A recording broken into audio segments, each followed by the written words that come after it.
बिस्मिल्लाहिर्रहमानिर्रहीम। अस्सलाम वालेकुम। उम्मीद करता हूँ आप सब खैरियत से होंगे। आज हम आईकॉम पार्ट 1 इकनॉमिक्स का लेक्चर 7 स्टार्ट करने जा रहे हैं, जो हमारा इलास्टिसिटी और डिमांड का पार्ट 2 है। ये हमारे दूसरे टॉपिक का तीसरा लेक्चर है जो डिमांड और सप्लाई से रिलेटेड है, और इंशाल्लाह एक दो और लेक्चर के बाद हम अपना दूसरा टॉपिक कंप्लीट कर लेंगे। आज के लेक्चर में हम इनकम इलास्टिसिटी और डिमांड पढ़ेंगे, जो हमारी इलास्टिसिटी और डिमांड की दूसरी काइंड है, और इसके साथ ही तीसरी काइंड क्रॉस इलास्टिसिटी और डिमांड पढ़ेंगे, जिसमें हमारे पास एक सब्स्टिट्यूट का केस आ जाएगा, दूसरा कम्प्लीमेंट का केस आ जाएगा। और इन तीन काइंड्स ऑफ इलास्टिसिटी के बाद हमारा इलास्टिसिटी और डिमांड कंप्लीट हो जाएगा। इनकम इलास्टिसिटी और डिमांड हमारी दूसरी काइंड है इलास्टिसिटी और डिमांड की। इसमें हम ये देखते हैं कि कितने परसेंट हमारी इनकम में चेंज आया है, उसकी वजह से डिमांड ने क्या रिस्पॉन्स किया है, यानी कि कितने परसेंट हमारी डिमांड में चेंज आ गया। और हम ये कह सकते हैं कि इनकम इलास्टिसिटी और demand measure percentage change in quantity demanded due to percentage change in income. Formula हमारे पास कोई आर्क इलास्टिसिटी वाला आएगा, जिसमें हम इनिशियल क्यू की जगह एवरेज ऑफ क्यू को ले लेते हैं। हमारे पास क्वांटिटी की एवरेज आ जाएगी डिनोमिनेटर में, इधर भी हमारे पास इनकम की एवरेज आ जाएगी डिनोमिनेटर में, क्योंकि ज़्यादा एक्यूरेट मेजर करता है। ऊपर वही Q2 माइनस Q1 यानी change in Q divided by average of Q। इसी तरह change in income Y2 minus Y1 divided by average of income Y1 plus Y2। इसके अंदर हमारे तीन किस्म के केसेस बन जाएंगे। एक पॉजिटिव इलास्टिसिटी का होगा, एक ज़ीरो इलास्टिसिटी का होगा, और एक नेगेटिव इलास्टिसिटी का होगा। पॉजिटिव इलास्टिसिटी का ये है कि जब हमारी इनकम इंक्रीज़ करती है, उसकी वजह से डिमांड भी हमारी क्वांटिटी डिमांडेड भी इंक्रीज़ हो जाए। ज़ीरो इलास्टिसिटी का यह होगा कि इनकम के अंदर कोई चेंज आए, उसकी वजह से डिमांड हमारी कोई रिस्पॉन्स ना दे। और नेगेटिव का हमारा ये केस होगा कि जब इनकम इंक्रीज़ आता है, उसकी वजह से डिमांड हमारी डिक्रीज़ हो जाती है। ग्राफिकली इस चीज़ को देख लेते हैं कि पहले फॉर एग्जांपल हमारी इनकम थी 100 और अब हमारी इनकम बढ़ के होगी है 200। पॉजिटिव इलास्टिसिटी वाले केस में हमारा क्या होगा, जिसमें हमारी लग्जरीज और नॉर्मल गुड्स जो हम नॉर्मली इस्तेमाल करते हैं वो आ जाती हैं। उनकी डिमांड क्या होता है, उनकी डिमांड हमारी इंक्रीज़ कर जाती है। जैसे जो नॉर्मली चीज़ें इस्तेमाल कर रहे होते हैं, चीज़ें वही होती हैं, लेकिन हम उनको ज़्यादा इस्तेमाल करने लग पड़ते हैं, वही चीज़ें हम ज़्यादा ख़रीदने लग जाते हैं। हमारी 10 डिमांड थी, उनकी 15 डिमांड हो जाएगी। या फिर हम स्पेसिफिकली लग्जरीज़ की डिमांड इंक्रीज़ कर देते हैं। जैसे अगर पहले किसी के पास CB70 था, वो YBR की तरफ CB150 की तरफ मूव कर जाएगा, या जिसके पास XLI GLI थी, वो मर्सिडीज़ की तरफ या BMW वगैरह की तरफ मूव कर जाएगा। तो लग्जरीज़ की डिमांड हमारी ज़्यादा हो जाती है। दूसरा केस हमारा ज़ीरो इलास्टिसिटी वाला है, जिसमें इनकम चेंज हो रही है लेकिन डिमांड को रिस्पॉन्स शो ही नहीं कर रही। वो हमारी बेसिक नेसेसिटीज़ होती हैं, या आप ये कह लें इंतहाई बेसिक नेसेसिटीज़। फॉर एग्जांपल आटे का केस ले लें, रोटी का केस ले लें। एक बंदा 2 रोटियां खाता है। अब अगर उसकी इनकम 100 से 200 हो गई है, वो ये नहीं करेगा 2 की जगह 4-5 रोटियां खाने लग पड़े। रोटी वो 2 ही खाएगा, यानी इनकम की वजह से उसकी डिमांड में किसी किस्म का कोई चेंज नहीं आया। डिमांड ने रिस्पॉन्ड ही नहीं किया। यानी अगर, या फिर हम ये कह लें उसकी इनकम डिक्रीज़ हो गया, तब भी उसे भूख तो 2 रोटियों की है, तो वो 2 रोटियां ही खाएगा।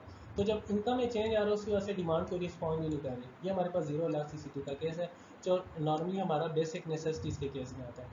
तीसरा हमारे पास नेगेटिव इलास्टिसिटी का केस है, जो हमारा इन्फीरियर गुड्स के हवाले से आता है। इन्फीरियर गुड्स वो होती हैं कि जो ज़रा चीप होती हैं, ज़रा सस्ती होती हैं। जब हमारी इनकम बढ़ जाती है, इनकम हमारी 100 से 200 होगी, तो उनकी डिमांड हम कम कर देते हैं। जैसे अगर कोई किसी घर में आलू ज़्यादा पकते थे, इनकम उनकी कम थी, अब इनकम बढ़ के 200 जब हो गई है, तो अब वो मूव करके चिकन की तरफ, गोश्त की तरफ, फास्ट फूड की तरफ। तो उन्होंने पहले जो डिमांड करते थे वो अगर 10 किलो आलू वो लाते थे, तो अब वही 7 किलो आलू लाने लग पड़ेंगे। तो ये जो उनकी डिमांड है, ये इन्फीरियर गुड के केस में डिक्रीज़ होगी, हमारे पास नेगेटिव इलास्टिसिटी आ गई है। क्रॉस इलास्टिसिटी और डिमांड हमारे पास तीसरी इलास्टिसिटी और डिमांड की काइंड है। इसमें क्या होता है कि जब हमारे पास किसी एक गुड की प्राइस के अंदर चेंज आ रहा होता है, उसकी वजह से किसी दूसरी गुड की डिमांड के अंदर चेंज आ जाता है। ये किस तरह होता है, इसमें हमारे पास दो केसेस होते हैं। एक हमारे पास सब्सटीट्यूट का केस है और दूसरा हमारे पास कम्प्लीमेंट का केस है। सब्सटीट्यूट वो चीज़ें होती हैं जो एक को छोड़ के बंदा दूसरी इस्तेमाल कर सकता है, मुतबातिल होती हैं, अल्टरनेटिव होती हैं। जैसे कोक और पेप्सी एक दूसरे का सब्सटीट्यूट है। इसी तरह कॉफ़ी और चाय एक दूसरे का सब्सटीट्यूट है। और कम्प्लीमेंट वो चीज़ होती है कि जो एक दूसरे के लिए लाज़िम व मलज़ूम होती हैं, एक के बगैर दूसरी उस तरह कारामद नहीं होती। जैसे बैट और बॉल कम्प्लीमेंट हो गए, जैसे सीपीयू और एलईडी हमारे कम्प्लीमेंट हो गए, सीपीयू और कीबोर्ड हमारे कम्प्लीमेंट हो गए, इस तरह। अब सब्सटीट्यूट के केस में क्या होता है? सब्सटीट्यूट के केस में ये होता है कि जब एक प्रोडक्ट की प्राइस इंक्रीज करती है, उसकी वजह से दूसरी प्रोडक्ट की डिमांड इंक्रीज कर जाती है। यानी ये डायरेक्टली प्रोपोर्शनल होता है, एक प्रोडक्ट की प्राइस में इंक्रीज आ रहा है तो दूसरे प्रोडक्ट की डिमांड में भी इंक्रीज आ रहा है। जैसे कोक और पेप्सी के केस में अगर हम देख लें, अगर कोक अपनी प्राइसेस इंक्रीज कर देती है, इसका मतलब कोक महंगी हो गई है। अब कोक वाले जो लोग कोक पीते थे वो देखेंगे पेप्सी की प्राइसेस उतनी है, तो इसका मतलब है पेप्सी सस्ती मिल रही है, तो वो पेप्सी की तरफ मूव कर जाएंगे, तो पेप्सी की डिमांड इंक्रीज हो जाएगी। यानी कोक की प्राइस इंक्रीज होगी, उसकी वजह से कोक महंगी होगी, जिसकी वजह से लोग पेप्सी की तरफ आ गए, तो पेप्सी की डिमांड में इंक्रीज आ गया। तो ये देखें डायरेक्टली प्रोपोर्शनल बन जाता है सब्सटीट्यूट के केस में। और कम्प्लीमेंट के केस में क्या होता है? कम्प्लीमेंट के केस में ये होता है कि जब एक प्रोडक्ट की प्राइस इंक्रीज कर रही है तो दूसरी प्रोडक्ट की डिमांड डिक्रीज कर जाती है। ये इन्वर्सली प्रोपोर्शनल होता है। फॉर एग्जांपल, अगर सीपीयू की प्राइस इंक्रीज कर जाती है, इसका मतलब है सीपीयू महंगे हो गए, सीपीयू लोग कम लेना शुरू कर देंगे, तो जो कीबोर्ड की डिमांड है वो भी कम हो जाएगी, क्योंकि लोग कीबोर्ड तब ही लेंगे जब उन्होंने कंप्यूटर इस्तेमाल करना होगा। सीपीयू लेंगे तो उसके साथ कीबोर्ड लेंगे, ये कम्प्लीमेंट है एक दूसरे के। तो इस वजह से अगर एक की प्राइस में इंक्रीज आ गया तो दूसरे की डिमांड में डिक्रीज आ जाता है, ये इन्वर्सली प्रोपोर्शनल हो जाती है। सब्स्टिट्यूट के केस में हमारे पास फार्मूला यह आ जाएगा, कितने परसेंट हमारे पास किसी ए प्रोडक्ट की प्राइस में चेंज आया, उसकी वजह से कितने परसेंट चेंज आ रहा है हमारी दूसरी प्रोडक्ट की डिमांड में।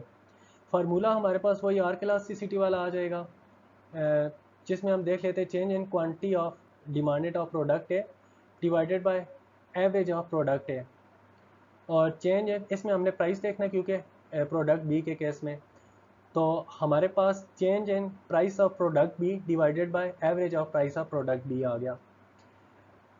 प्राइस हमारे पास प्रोडक्ट बी की पहले 10 थी, 10 से बढ़ के 15 हो गई, प्राइस में हमारा इंक्रीज आ गया। और जो दूसरी प्रोडक्ट है हमारी प्रोडक्ट है, उसकी पहले डिमांड 20 थी, वो बढ़ के 30 हो गई, तो हमारी उसकी डिमांड में भी इंक्रीज आ गया। यानी किस तरह हमारी जो कोक थी उसकी प्राइस बढ़ के 15 होगी, पहले 10 की थी अब 15 की होगी, तो अब कोक के कई कंज्यूमर पेप्सी की तरफ मूव कर जाएंगे। पेप्सी की डिमांड जिस तरफ फिर पहले 20 थी वो बढ़ के हमारी 30 हो जाएगी। इसको जब हम फार्मूले में पुट करेंगे तो हमारे पास इलास्टिसिटी ऑफ डिमांड इधर से जो आ रहा है, elasticity of demand in case of substitute, वो 1 आ रहा है। यानी जितनी हमारी इंक्रीज आया है प्रोडक्ट बी की प्राइस में, उतना ही इंक्रीज आया है प्रोडक्ट ए की क्वांटिटी में। दूसरा हमारा केस हो जाता है कम्प्लीमेंट का। कम्प्लीमेंट के केस में इसी तरह हम देखते हैं कि कितने परसेंट किसी एक प्रोडक्ट की प्राइस में चेंज आ रहा है, उसकी वजह से कितने परसेंट किसी दूसरी प्रोडक्ट की डिमांड में चेंज आ रहा है। फार्मूला वही आर्क इलास्टिसिटी वाला आएगा। अब इसमें क्या हुआ कि प्रोडक्ट बी की प्राइस 10 से बढ़ के 15 होगी, उसकी वजह से जो डिमांड है प्रोडक्ट ए की वो 20 से कम हो के 10 होगी। यानी प्राइस हमारी इंक्रीज हुई है और डिमांड हमारी डिक्रीज हुई है। फॉर एग्जांपल, पहले सीपीयू की कीमत 10 रुपए थी, अब 15 रुपए होगी। तो पहले कीबोर्ड लोग डिमांड ज़्यादा कर रहे थे क्योंकि सीपीयू ज़्यादा खरीदते थे, टावर सिस्टम ज़्यादा खरीदते थे। अब जब सीपीयू की प्राइस बढ़ गई, इसकी उन्होंने डिमांड कम कर दी, जिसकी वजह से कीबोर्ड की डिमांड भी हमारी कम हो गई। तो ये हमारे पास कम्प्लीमेंट का केस हो जाएगा। इसमें हमारे पास इलास्टिसिटी और डिमांड -1 आ रहा है, यानी हमारे पास इन्वर्सली प्रोपोर्शनल है, इसलिए हमारे पास नेगेटिव का साइन आ गया। यानी और 1 हमारा ये शो कर रहा है यूनिटरी इलास्टिक है, यानी कि जितना इंक्रीज प्राइस के अंदर आया है उतना ही डिक्रीज प्रोडक्ट ए की क्वांटिटी के अंदर आया है। उम्मीद करता हूँ आज का लेक्चर आपको समझ में आया होगा। इंशाल्लाह मिलते हैं एक नए लेक्चर के साथ, तब तक के लिए अल्लाह हाफिज़।